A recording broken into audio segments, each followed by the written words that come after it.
بازم یه سلام دیگه و یه موش کافیه دیگه.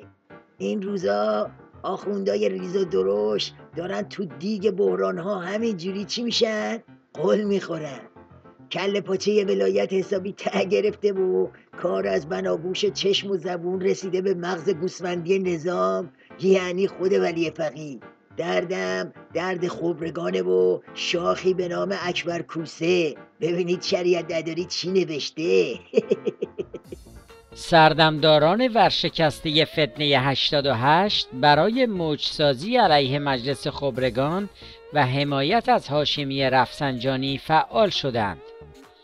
تظاهر افراطیون مدعی اصلاحات به حمایت از هاشمی در حالی است که همین طیف در آستانه انتخابات مجلس با اسم و رسم آقای هاشمی را عالی جناب سرخپوش قتل‌های زنجیره‌ای جا زدند و کاری کردند که او از رفتن به مجلس منصرف شود.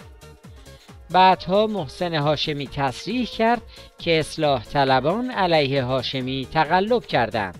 بله، به محض اینکه جنازه مهدوی کنی از حالت نباتی وارد فاز زیر خاکی شد، دل ولی فقیه هم گرم شروع کرد به کوبیدن که ای وای خبرگان به فنا رفت. واسه همینم نوچه های عمامدارشو فرستاد به صحنه تا از ولایت مداری مهدوی کنی داد سخن بدن و سیگنال بدن که آقا هر کی میخواد رئیس خبرگان بشه باید اینجوری باشه. ویژگی دیگر آیت الله مهدوی کنی ولایت مداریش بود.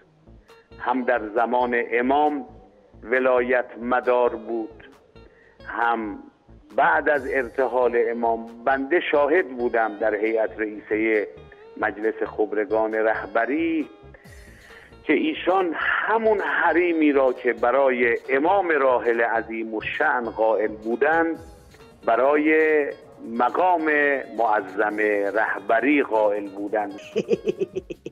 حالا حرف خرچنگ نظامو داشته باشید تا بریم سراغ حاجی پهنیان که با 2 جمله تو چابلوسی و بادمجون دور قابچینی خرچنگو گذاشت تو جیب عباش.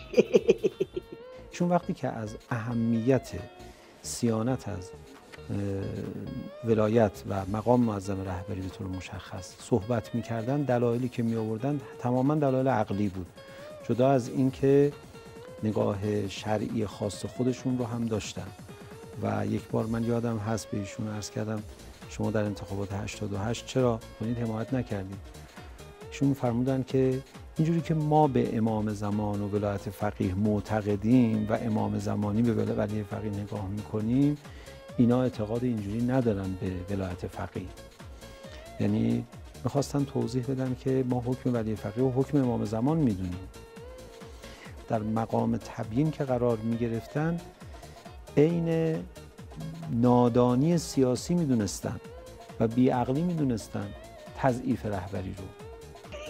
به در میگه که کوسه بشنوه. آخه میدونه که ته خط خبرگان همین تضعیف ولی فقیه. به خاطر همین خرچنگ نظام دست پیشو گرفته و پیشا پیش گفت که کوسه خبری نیست. هاشمی شاهرودی گزینه اصلی ریاست مجلس خبرگان رهبری است. هاشمی رفسنجانی تمایلی برای نامزدی ریاست مجلس خبرگان ندارد. از اون طرفم کوسه که تو رو به سنگ پای قزوین سور زده، بی خیال این حرفا گاز عمامه تو عمامه شدن با عظما رو گرفته و با یه تیرم پیشونی شاهرودی رو نشونه گرفته و همه قبقب خرچنگو تا از اینا رد شده بخوره به عظما. یک منبع نزدیک به هاشمی رفسنجانی اظهارات یک عضو مجلس خبرگان رهبری که گفته است آقای هاشمی رفسنجانی گفتند تمایلی به کاندیدا شدن برای ریاست مجلس خبرگان رهبری ندارند را تکذیب کرد.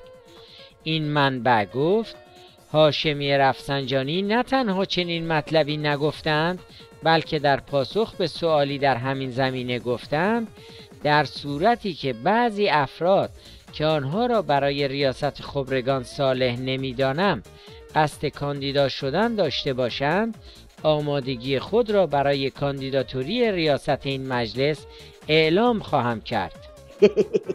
قول دیگه بحرانا که گفتم یعنی همین. عظما به فکر خیشه، کوسه به فکر ریشه. یعنی دعوا تازه داره میکشه به جای باریک. حلی گدا کلکسیون عصا و پیپا امامه رو ول کن، کلکسیون مصیبتاتو بچسب که تمومی نداره.